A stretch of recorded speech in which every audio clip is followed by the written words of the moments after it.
Salman Rajput. Let me introduce our moderator, and then the moderator can introduce the rest of the panel. But let me get everybody on video first. Prachi, I'm going to spotlight you, and then I'm going to spotlight all of our panelists today. So request everybody to come online. Yes, Salman, I'm going to spotlight you next. We have got Gaurav and we have got Avinash. Fantastic. Prachi, you'll have to come back on video. We've lost your video for a moment. I just want to change. My background is still from my last event.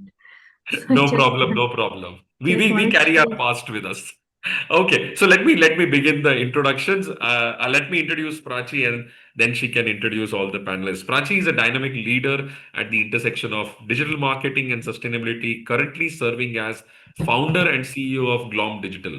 With a strong focus on building purpose-driven brands, she specializes in crafting impactful marketing strategies, compelling content, and powerful brand narratives for sustainability-focused businesses.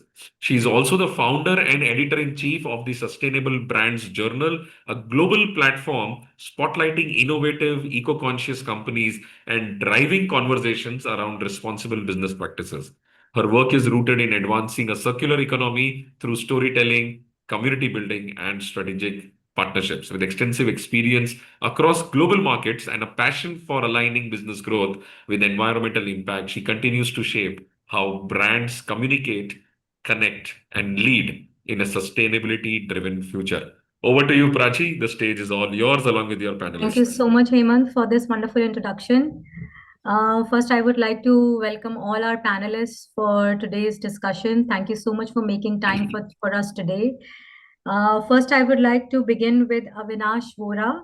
Avinash is a serial entrepreneur who started out scaling a multinational textile manufacturing business across Asia, Africa, and Middle East, including turning around acquisitions other had walked away from.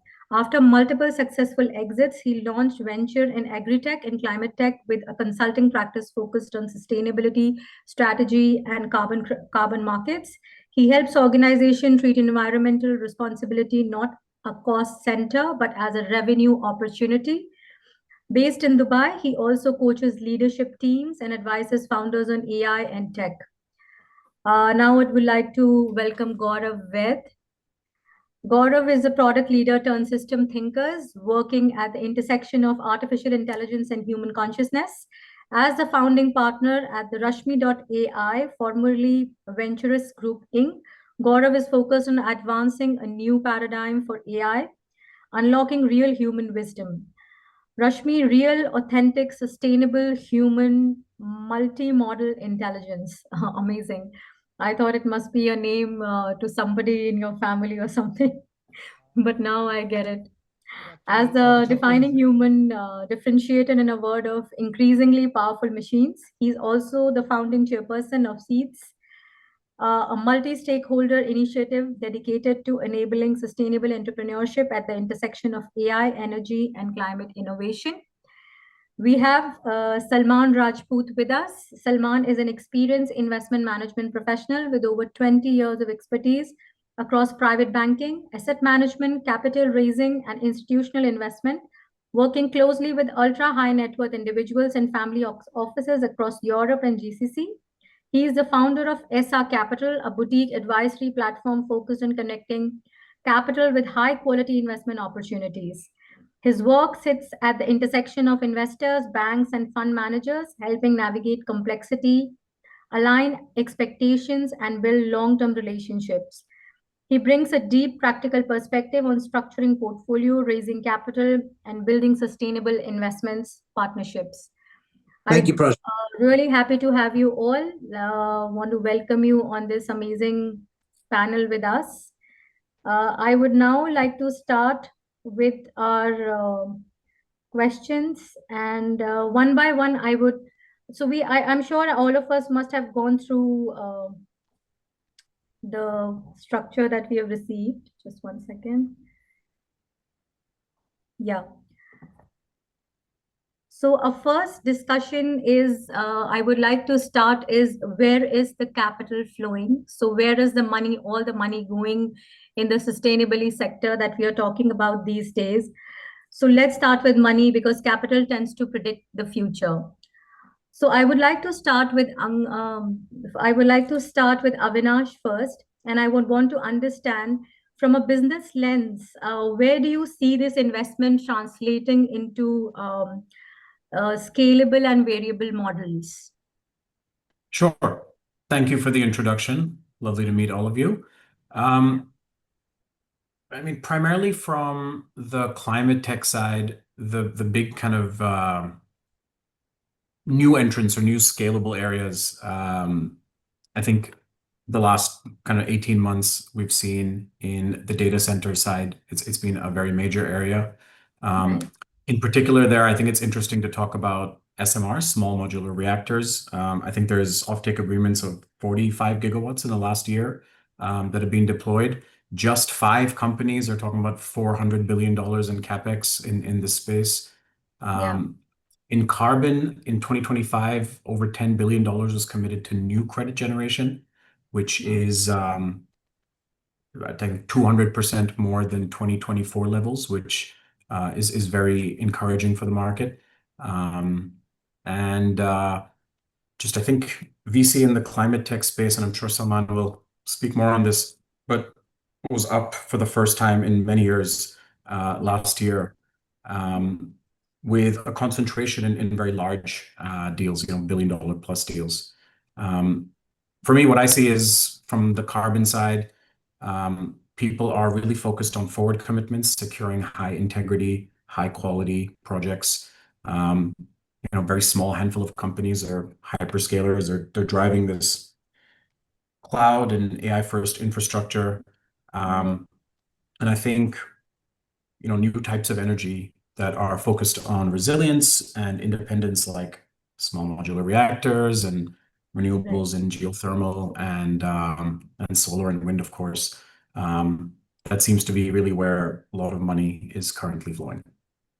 Right.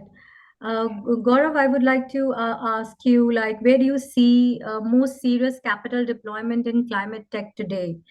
Are these funding the right kind of products, or just funding the trends, like whatever is trending, so every all the funds start going towards those trends, or rather they are just really focused on to fund the right kind of climate tech businesses?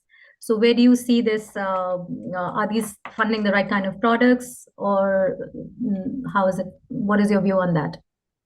Yeah, first of all, thanks for the introduction. Lovely to be here amongst all of you. And when you introduced me, so Rashmi it also happens to be the name of my mom, who I lost 18 years back, or Oh, 18 months back. So it is a bit of both. And based on amazing. everything that I do, it kind of came together. That's Now, what Avinash said is fairly spot on in terms of where the money is going. And overall, if you paid attention to my introduction, you're going to get slightly different answers from me. Then I totally agree with Avinash where the money is yeah, going. Like SMRs, nuclear, all of this is a area of focus. I'm based in the US and spend about third of my time in India, so go between US and India. And yeah, right now, when you look at news globally, it is all about nuclear is the next kind of source of energy. So one thing that honestly is happening through where money is flowing, in a way, all the green tech, when it was being driven as more sustainability driven initiatives, it wasn't really picking up. Now because of AI requiring massive use data consumption, building out these data centers, green tech is coming in as a way to address that. So from a tech perspective, I think what Avinash covered, and I'm sure Salman will yeah, add more. yeah, What I would say, going back to my human consciousness lens, where I yeah, see the money is flowing is we all have a tendency to invest on whatever we can measure. That is right. human consciousness weakness, that for us, only thing that is real is whatever is measurable. A lot of the sustainability type initiatives are many times qualitative. I'm a huge champion of purpose-driven innovation.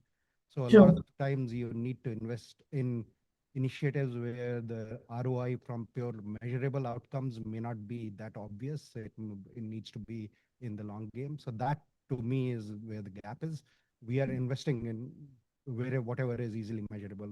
We are not investing as much on things which may have a bigger return on investment in the longer run, but short term, they're not measurable.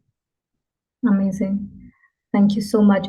Salman, on your perspective on, where is the capital flowing, and are these capital flow aligned with what the energy sector actually needs on the ground?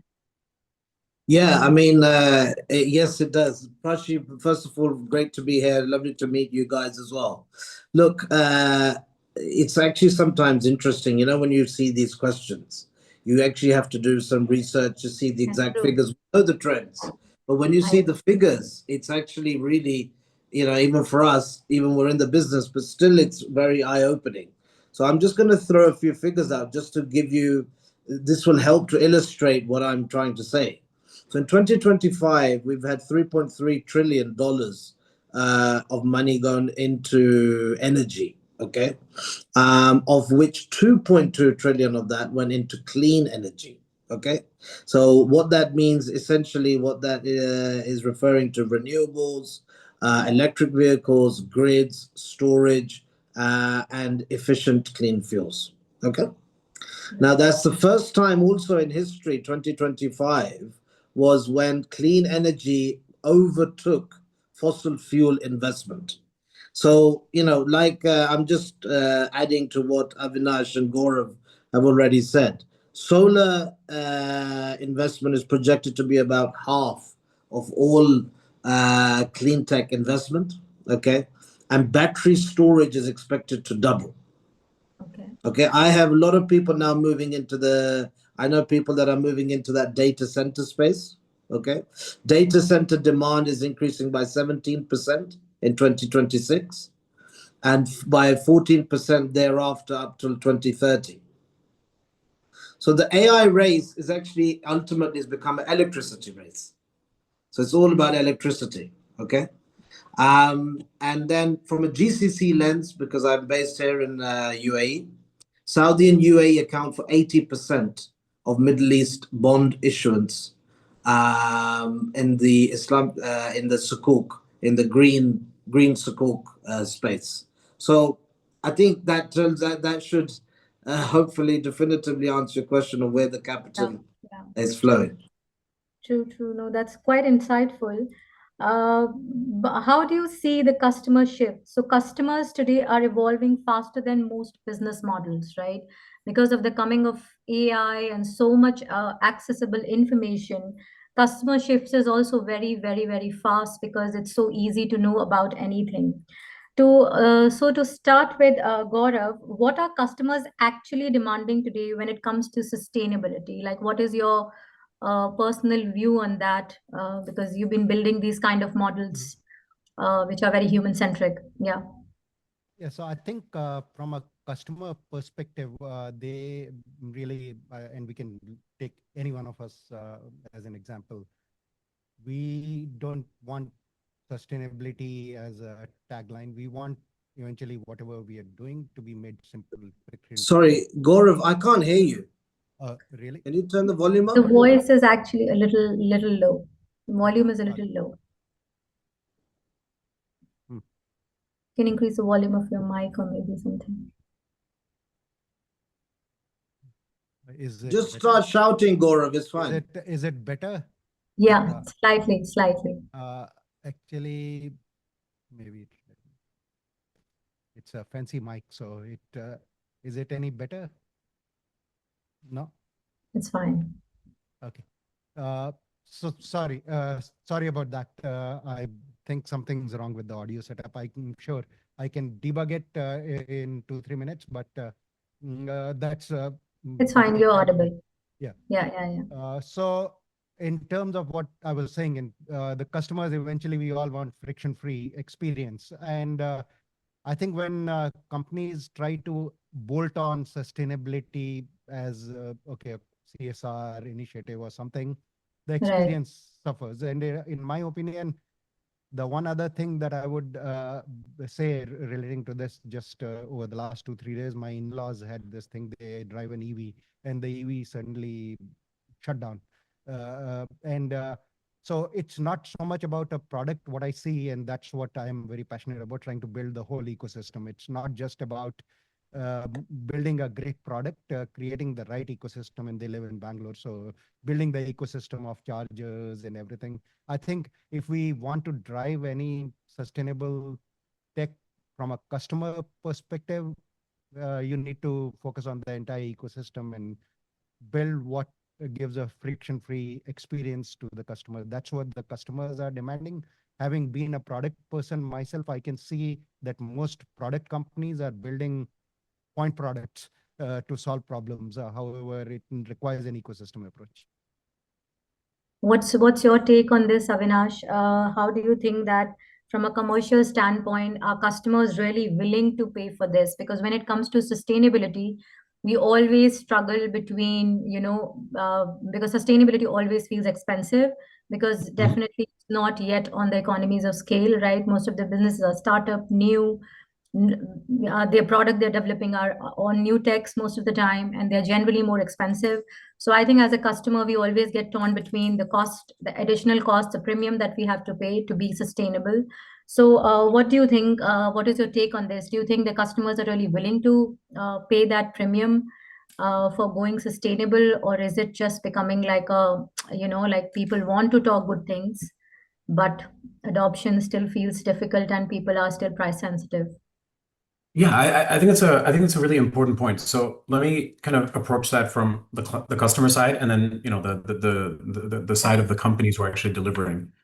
So from the customer side, yeah, I think younger generations broadly across the world are, as Gaurav rightly said, not kind of accepting blanket claims as a tagline, right? Like that's got to be established through um, defensible statements.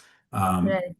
I think probably European companies and the tech sector leads the way pretty aggressively in this. How much of that actually changes buying? I don't know for sure, but I suspect it does. And the EU is, I think, a good model for this. Widely across the European Union, consumers vote with their wallet for sustainability, and Right. companies that do it. And regulation has followed that kind of demand. So Yeah. sometime at I think Q4 of this year, the EU is implementing something called a Green Claims Directive, which Okay. will prevent companies from making generic claims like climate positive or carbon neutral, that rely Absolutely. solely on offsetting, right? So companies need to distinguish between emissions reductions and credit purchases. And any green Mhm. claim must actually be substantiated. So this is good, right? This means that companies that are Yeah. actually doing something in a positive and meaningful way are allowed to make those same claims because they're substantiated. And companies Right. that make claims that they can't substantiate could be fined several percentage points of their turnover. Um, so to me, this is the kind of regulatory forcing function to follow the sentiment of consumers. And on the company side, I think the smarter companies that have been ahead of the curve here have realized that broadly, Yeah. when you act in a sustainable manner, it's very likely that your company will be more efficient, right? You might consume less resources or less energy, or your equipment or your manufacturing or your delivery of your service consumes less resources. Right. So yeah, it can be more expensive, and new technology often Yeah. has the opportunity to do so. But most parts of the world, renewable energy is cheaper. Just to take one simple example. Right. Um, or running your office with more efficient cooling, or manufacturing facility with less energy to be consumed to begin with. Forget the source of that energy. Just means that your Right. cost might be cheaper. Right. Amazing. I mean, there was a study by Kantar which says that, 75% of the people, it was a study done in Europe itself, that they're willing to pay the premium if Mhm. the product is genuinely sustainable. So I think Europeans are more, I would say, evolved when it comes to sustainability. They're more like they accept more, they're willing to pay a premium. So I think in Europe is definitely leading when it comes to sustainability. but Asia is definitely it's hard to to catch up with sustainability aspect of it, because I think we're always struggling with food. The basics are not met. Let's say that food, water, and shelter. So when you're struggling for the basics, sustainability happens to just drop on the list of your priority. Salman, what is your take on the this consumer side of things? Do you think that these expectations are realistic in large scale energy systems, or what do you think about consumerism in the consumers I side mean, of? look, you're quite right. I think that first of all, the sustainable argument is a luxury argument that the first world can even think about. Yeah, I spent most of my life in the UK, and on Thursdays when they came with the for the rubbish, they had a different container for recycle. Okay, and I've lived in 6 years now in the UAE, and yeah. only like, yeah, I mean, even now the rubbish, we still don't have different rubbish. Don't segregate. Yeah, that's true. No, We we don't don't segregate. segregate. I mean, Yeah, they now in the look over the few years the last few years, we've seen bins now with plastic, glass, yeah, paper. So they're trying to differentiate. But even in GCC, it's still, it's not a huge thing. I think there's a cultural aspect to it that I think that non Europeans, non Westerners, they don't take the sustainability generally that seriously. I think there's a probably maybe even an education deficit. right. Or like you say, we've got other priorities like trying to eat. Yeah, But to be honest with you, you know, carbon credits and this whole thing has been around for the last 15, 20 years. Okay. true. And today, the carbon credit situation is very different to what it was 20 years ago. It's definitely evolved. You have expensive carbon credits, you have cheap carbon credits, and people that are serious about sustainability and all of this type of thing, they are investing in the right areas. So it's I know what you're trying to say, but overall the sector is definitely moving on. Amazing. Let's get on to our next topic, that where is the innovation happening in the carbon credits or the sustainability side of things. So I want to go off to you, Gaurav, and what are you seeing the most exciting innovation right now? Also, you're based in US, which apparently we believe that is ahead in tech and other things. So where do you think see the most innovation happening when it comes to sustainability? Yeah. Yeah, so I think going back to something that I shared in a way already, the most innovation I believe is happening because of the intersection of AI and energy. And I think somebody else said this also early, that it's AI has become an electricity problem.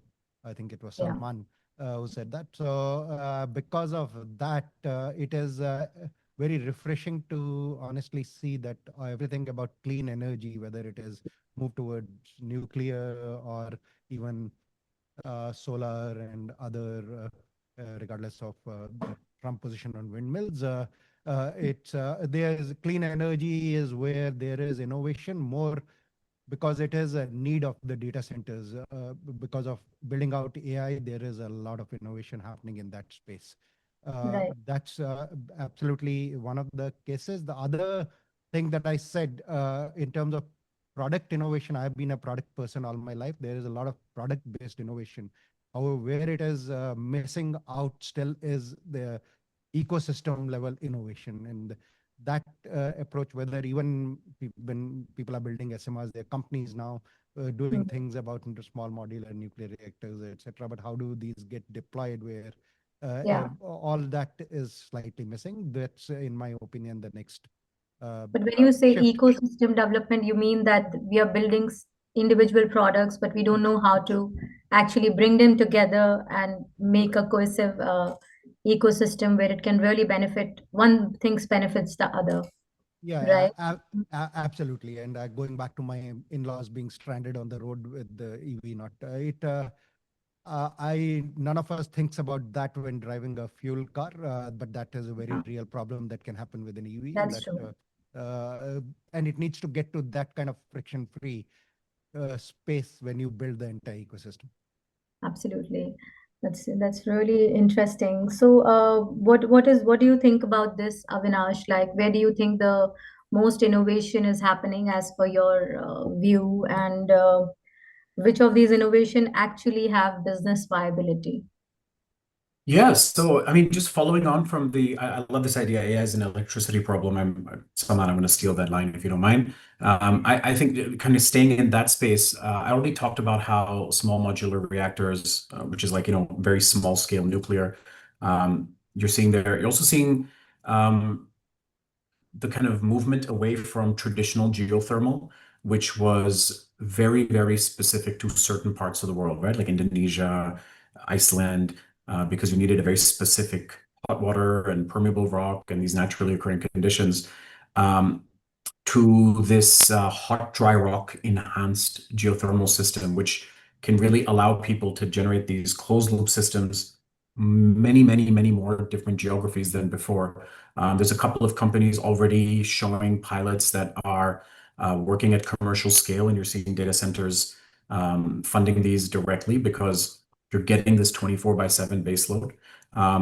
And talking further on the solar side, which both Gaurav and Salman have mentioned as well, and the battery storage in particular, there is this couple of companies that are deploying some very interesting alternative battery technology instead of lithium ion, which is lithium is not very abundant and much more expensive, to sodium ion.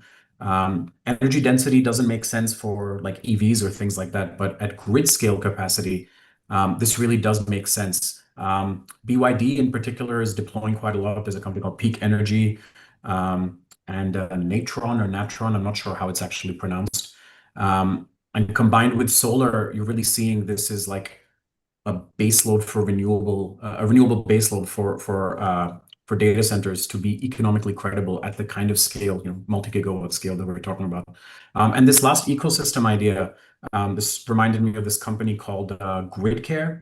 So they're basically a software solutions provider for how you can use the queues for data center load, optimizing it at the utility level. There's a few other companies that are doing this, but effectively, we have existing infrastructure and we're struggling to grow that infrastructure quickly enough. How can we find additional capacity within this existing infrastructure by just optimizing the way that we use and deliver this power? There's a few companies that are doing this. AI, of course, is not only the consumer for this, but also the driver for this technology. And I think that's a very interesting loop where you're seeing kind of one thing feed into each other. Interesting. Salman, moving on to you, what is your take on the most innovative products that you might have come across? But also, is this innovation really translating into real infrastructure and adoption? So, like, as we are talking about ecosystems already, uh, do you see that it's really been adopted and it's really been functional? Or we try to adopt and stay functional for a bit, and then we just slowly start moving away? So there's a couple of key points, which are the first of all, I think there's a term is called behind the meter power generation. Okay, and what that's basically saying is that companies are now securing their energy by actually kind of taking control of that whole process.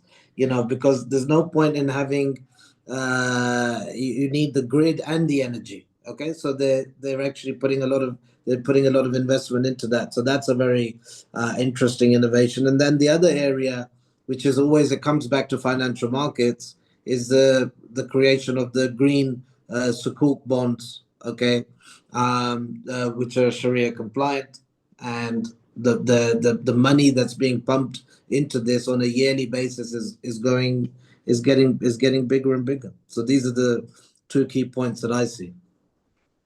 Amazing. So where do you see, coming back to Avinash, where do you see the alignment versus mismatch? What is the key moment?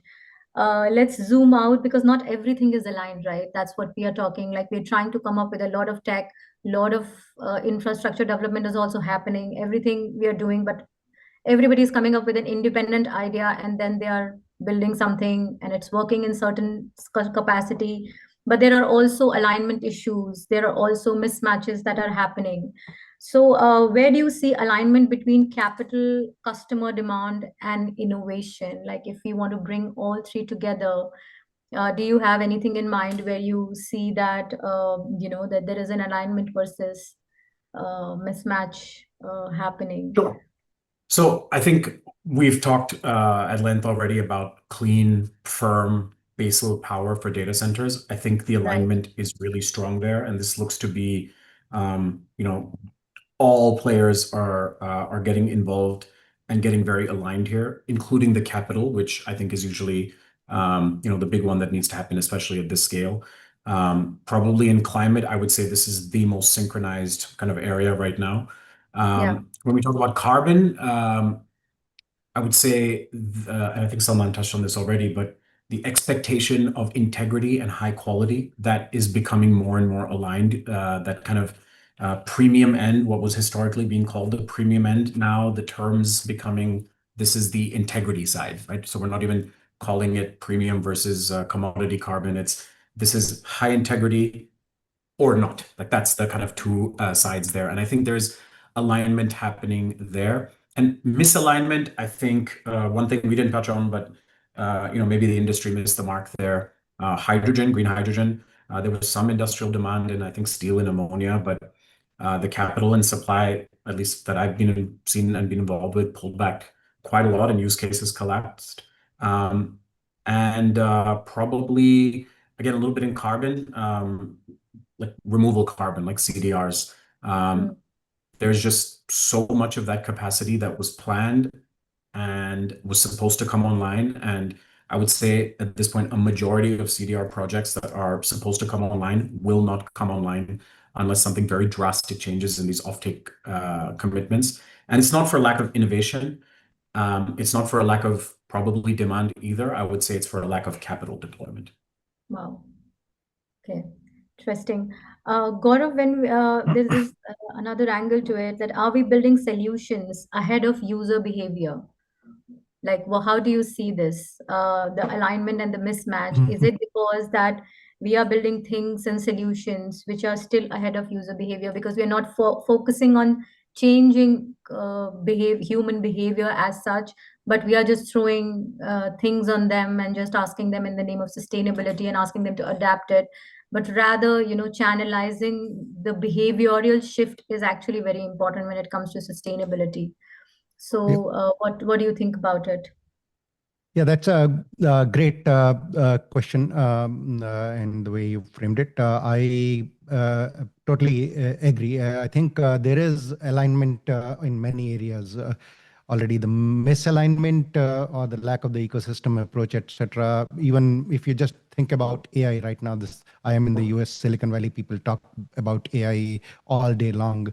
Right. Then when it comes to actual users, and I spend a third of my time in India, when I talk to people in India, I look at everybody on the street. There is nothing really happening in terms of AI changing anything for anybody. So that human behavior, while the tech is great, and I use AI all day long, tech is great. How does it eventually impact human behavior and looking at real world problems and that people face? Eventually, it's about consumer behavior alignment, and that is where I believe there is a misalignment, and that's why everything that I do with the Rashmi.ai or with Seeds, it's about purpose-driven innovation. Find a real-world problem. Don't. So the alignment is needed between capital, tech, and the real-world problems. So build the ecosystem where start with the problem from a real world, human or planet centric problem, and then solve it. Then sustainability gets integrated into the way you solve the problem versus an add-on. Right, right. Interesting. So, Salman, where is the biggest disconnect in real world execution? If you have anything thing that pops up in your mind when we think about it.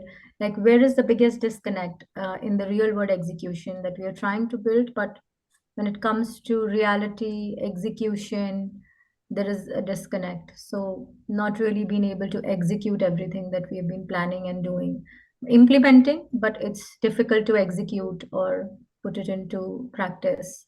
Yeah. So, I mean, Avinash already mentioned the integrity of the carbon, both the cheap and the expensive. That's one area where we're very much out of sync at the moment.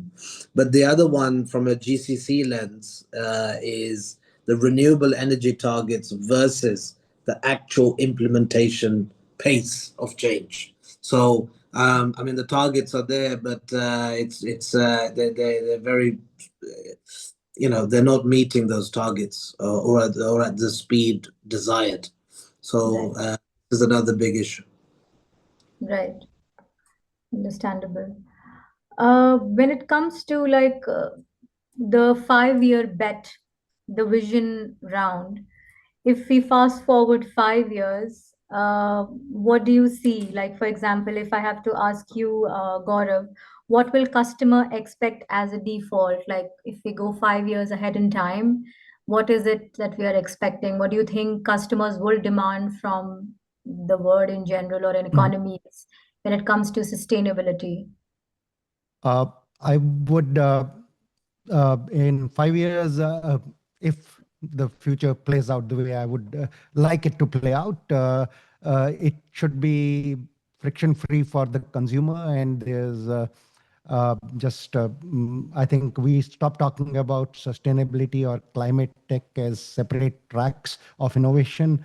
It is from a consumer perspective also, you are not To be being asked, integrated. yeah, you're not being asked to use a product because it is sustainable or because it is green tech. It is True, just true. the ecosystem, and that's how everybody is building it as well. That's quite ambitious, though, for 5 years. But let's do so. Yeah. Salman, what will fundamentally change in energy systems? Like, what do you think in next 5 years? What do you think is changing in the energy systems?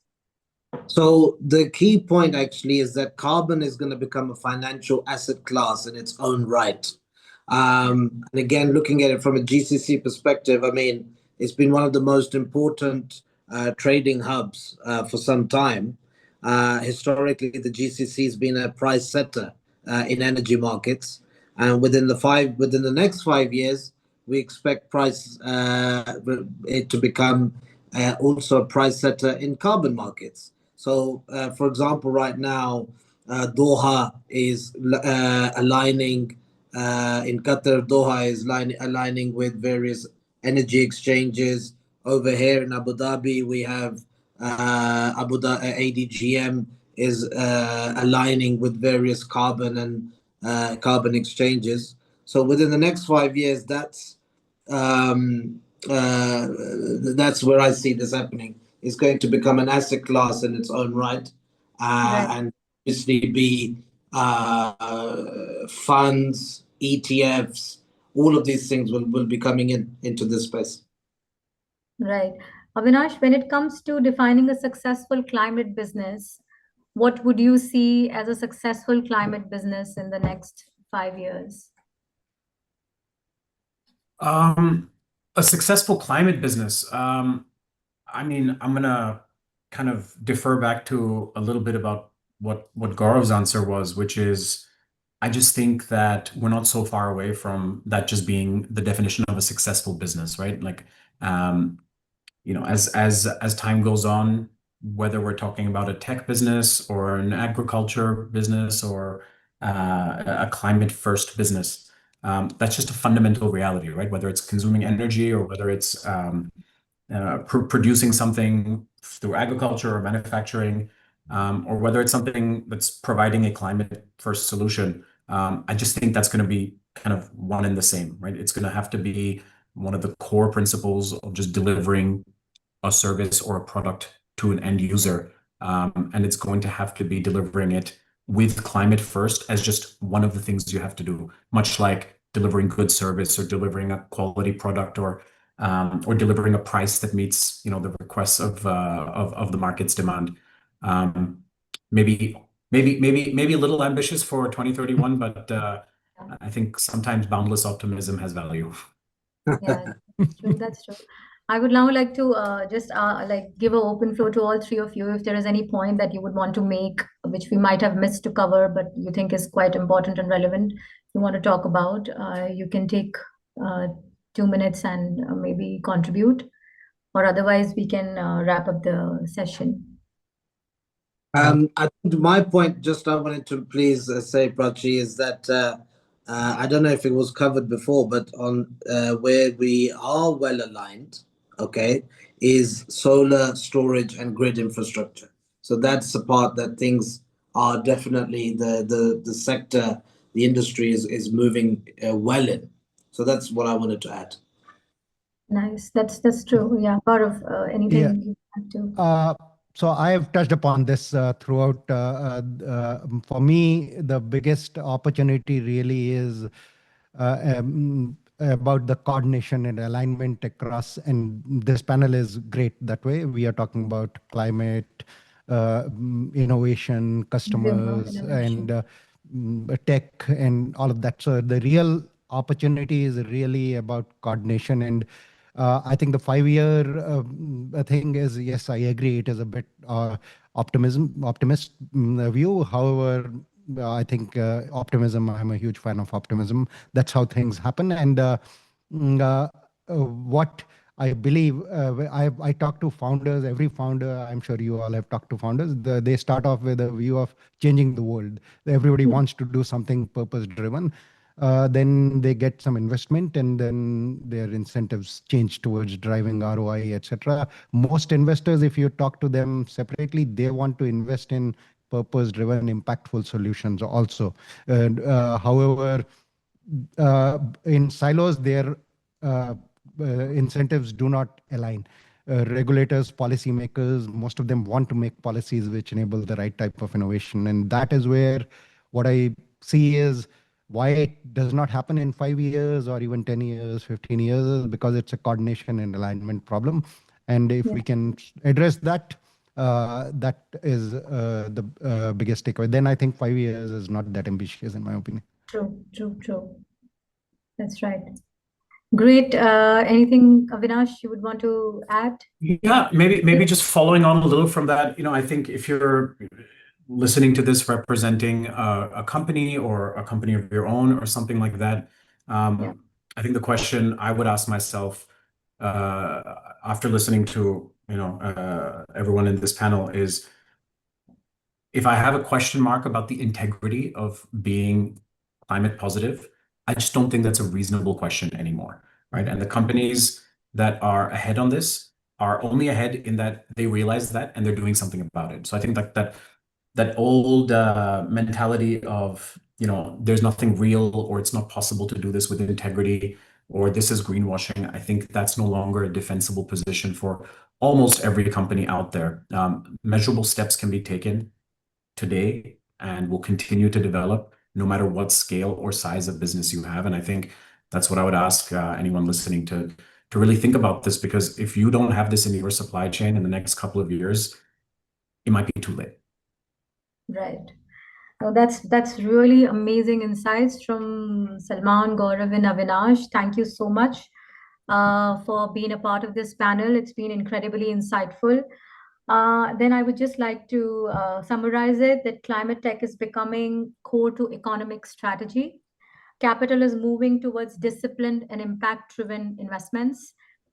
Customers are demanding proof, no promises. Customers are very aware. They want proof of everything what we are claiming these days in the market. And the biggest opportunities lie where capital, customer, and innovation intersect, right? So, and perhaps the biggest takeaway is that climate is no longer a constraint. It is becoming one of the most powerful drivers of innovation and growth. Thank you to all our panelists, and thank you everyone for being a part of this conversation. Have a nice day. Thank you, Prachi. Thank you so much. Such a pleasure. Thank you. Thank you. Thank you, Prachi, Salman.